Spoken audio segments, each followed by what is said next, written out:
موسوعة غينيس للأرقام القياسية هي اسم بيضيف نوع من البطولة لكل شخص ينال اللقب ويسجل اسمه كصاحب رقم قياسي في موسوعة غينيس، وده بيكون اعتراف بموهبته أو تميزه وبطولته في حاجة عملها. وبتضيف موسوعة غينيس العالمية كل سنة مجموعة جديدة من الأرقام القياسية في مختلف المجالات الرياضية والعلمية وزيها من المواضيع المعروفة.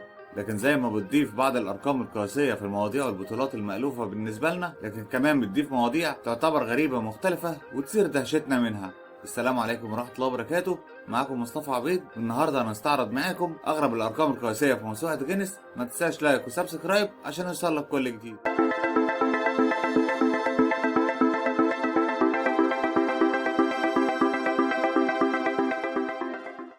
أول الأرقام القياسية غرابة معانا هي تخص حالة سلطان كوسين. هو شخص عنده 37 سنة وتسجل في غينيس كأطول رجل في العالم وصاحب أطول كف إيد بين البشر.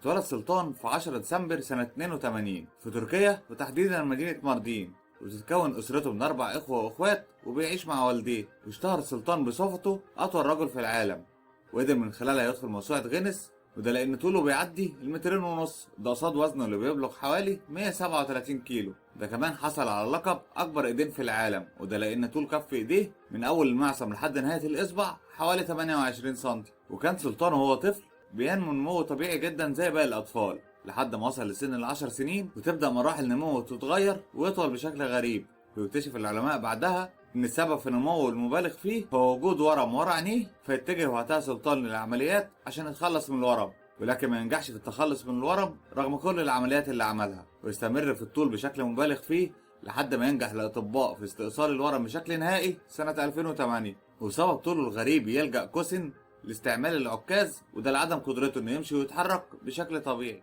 الحالة التانية معانا لشخص هندي قدر انه يدخل موسوعة غينيس باعتباره صاحب اطول شعر اذن في العالم. زي ما سمعت كده بالظبط، الشخص ده فعلا دخل موسوعة غينيس بسبب شعر ودانه. ده كمان ذكر انه ما كانش واخد باله ان شكل ودانه فيه حاجة غريبة لحد ما دخل الكلية ولقى ان انظار الناس بتركز معاه دايما، وقتها خد باله ان في حاجة غلط. الشخص ده اسمه سيتام باكباي، وقال كده بعد ما اتشهر بامتلاكه اطول شعر اذن في العالم اللي قدر من خلالها انه يدخل موسوعة غينيس للارقام القياسية سنة 2003. وكان وقتها شغال بقال في مدينة كامبور في الهند، وكان طول شعر ودانه وقت دخوله الموسوعة 13 سنتي و2 من 10. وعشان يحافظ على طول شعر ودانه بيقول انه بيهتم بيها بشامبو خاص وكريمات لحد ما وصل طول شعره بعدها ل 25 سنتي. والاغرب ان سيتام دايما بينتقد الحكومة لانها ما اهتمتش بيه وما قدرتش الانجاز اللي عمله، وده اللي صرح بيه لما قال ان الحكومة ما بتدعمنيش والمجتمع مش مهتم بيا ولا مقدرين الانجاز اللي عملته، وده لانهم شايفين ان اللي عملته حاجة تافهة وان الوضع كان هيتغير لو الحكومة شجعته واعترفت بموهبته. والعلم سيتام وارث طول شعر الاذن من والده اللي كان نفس الطول تقريبا، وسبب موهبته الغريبة اللي مش شايف فيها موهبة اساسا وبالنسبة لي قلة نظافة، قدر انه يلاقي شهرة كبيرة لدرجة ان واحد من اهم رجال الاعمال في الهند قال انه فخور انه واحد من اكتر الاشخاص المحترمين قدر انه يدخل موسوعة غينيس ويشرفهم،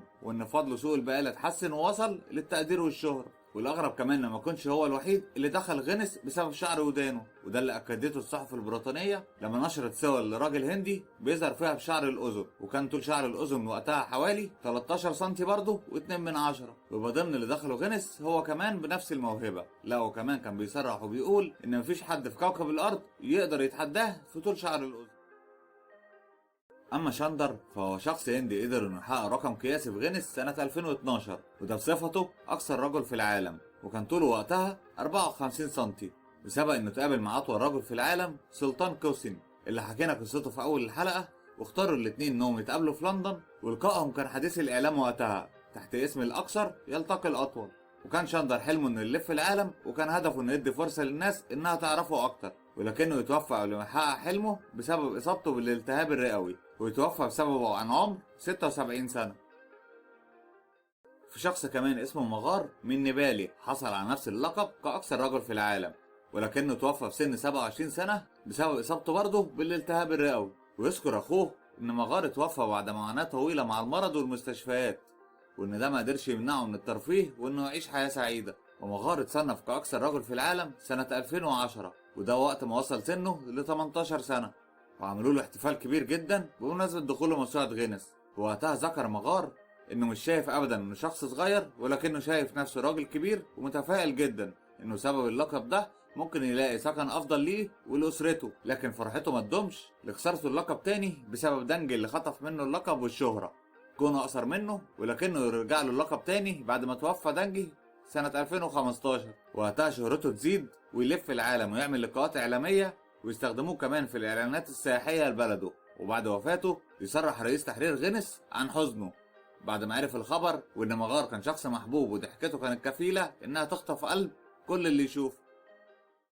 قدر شاب فنزويلي عنده 20 سنة انه يدخل غينيس كأكبر طول قدم في العالم، وده لأن طول رجله وصل ل 59 سنتي، ويتغلب بيها على التركي سلطان كوسن اللي طول القدم الواحدة عنده كان 57 سنتي. وكان طول الشاب الفنزويلي حوالي 220 سنتي. وسبب شهرته انه قابل راجل ألماني صانع أحذية اسمه جورج فيسلز، وهو راجل ألماني مهووس بقياس الأحذية، وقاس قدم وسافر له مخصوص لغينيس وقدم له بنفسه، ومن هنا ابتدت شهرته. وذكرت والدته انه بدأ في الطول الغريب ده من وهو عنده 10 سنين، وده بسبب انه بيعاني من فرط نشاط في الغدة النخامية، وهي السبب في اللي وصل. واغرب الارقام القياسية معانا كان عبارة عن اكبر حفلة طبخ وشوى في العالم، وكانت على ايد 60 طباخ من البرازيل، والطلب تجهيزها حوالي 17 طن من اللحوم و60 طن من الخشب، ده غير ان في 200 شخص اتطوعوا بمشاركتهم في الحفل. بدأوا وقتها الحفلة بتقطيع اللحم اللي كان عبارة عن لحم بقري اللي كلفهم حوالي 100 بقرة، واضطروا انهم يشووا اللحم مع الجلد واستخدموا شوايات كبيرة اتعملت مخصوص للحفلة. وصل الوقت اللي اتشوى فيه اللحم ل 14 ساعة تحت مراقبة الطباخين والناس اللي حضروا الحفل.